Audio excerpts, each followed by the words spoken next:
یک جرم کلان که دیو پیرکی بدبخت کورستی چی تو کلان آدم همراه موتر زدی و لاشاش اینجا انداختی این حال جواب آقا اون نشه داده میتونی یا نه؟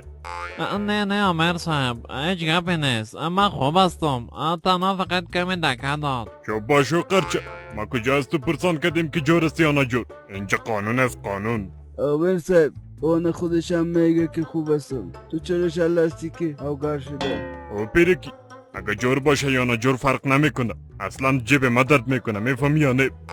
خیر کاکا جان تو برو من جوان هستم. کجا میره؟ اینجا در سایه امیر قلندر که حادثه شود باید جیب امیر قلندر یک ذره آب بخوره اگر نه قضیه را کلان میکنم.